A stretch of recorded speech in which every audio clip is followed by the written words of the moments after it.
story of home mission goes back to a time when local congregations used to raise money to fund itinerant preachers who toured the counties of England on horseback. In much the same way, I'll be jumping on my bike to visit churches who continue to support one another in reaching out to their communities with Jesus' love. My name is Ruth and my journey will cover the area we know as Weber, which is a network of 120 churches in Gloucestershire, Wiltshire, North Somerset and the city of Bristol. I'll be seeing how home mission is helping to transform our churches. At the moment, I'm on my way from Bristol to Calne Baptist Church in Wiltshire, which has a history stretching back to the English Civil War. The first minister of the church actually did commute on horseback from Bristol to Calne. During a time of persecution in the reign of Charles II, Calne Baptists used to meet in secret in a mill just the other side of the river there. I'm going to find out a bit more about that and about what God is doing in Calne today. So, I've been learning a bit about the history of this church. Looking back to the 17th century, I'm told that there was a lot of persecution. Does that mean the people didn't like the Baptists very much? Well, that's not absolutely true. Many didn't. But one Julius Jenkins was paid to spy on the Calne Baptists. Ooh. Some enemies of the Baptists actually paid a man called Julius Jenkins to actually spy on them because they heard they were having a secret meeting at Moss's Mill, which is just over the back of the fields here. He climbed into a tree and recorded the numbers of those who passed underneath him by cutting notches in a stick. When those who had employed him asked him how many there were, he said, as many as the notches in the stick. And who were they said.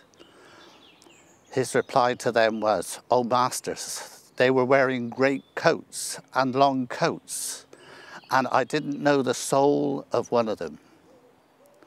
Years later, he explained the reason for his answer. He knew the people who passed beneath him.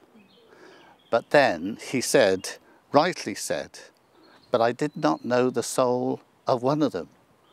For how could he know their souls? Actually, there was a lot of goodwill between the townsfolk and the Baptist congregation. But what about today? Well, today we are engaging with the community in a number of different ways. And when I first moved to Calne, I bought my house through an estate agent's.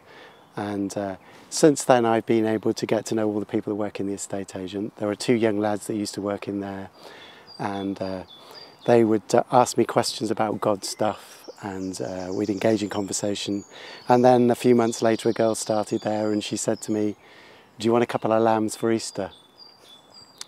I thought she meant for the freezer, but she actually meant a real couple of lambs.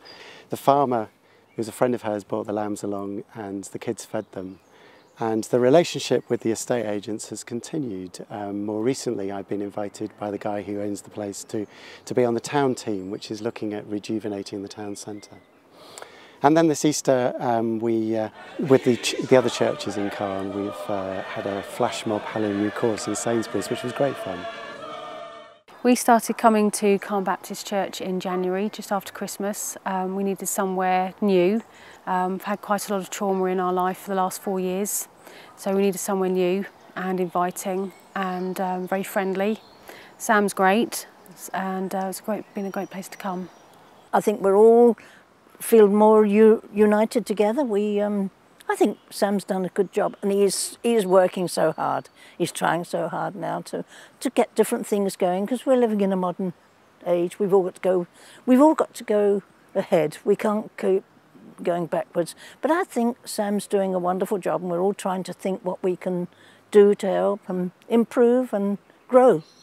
And for those of us who meet in this building, if we're going to communicate God's love to those who never come inside, we're going to need to be formed and shaped so that we're becoming more like Christ, better able to engage with our community.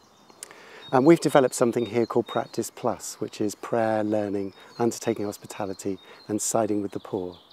A number of people in Calne don't really know where the Baptist Church is because we're quite tucked away up the hill.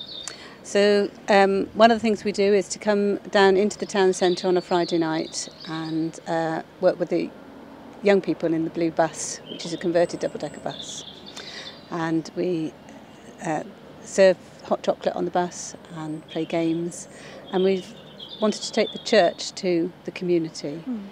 And then we've been doing that about 9 years, and it's been a vision to try and encourage some of those young people to actually come up to the church. And we've just started a youth work on a Sunday night once a month called Soul Base.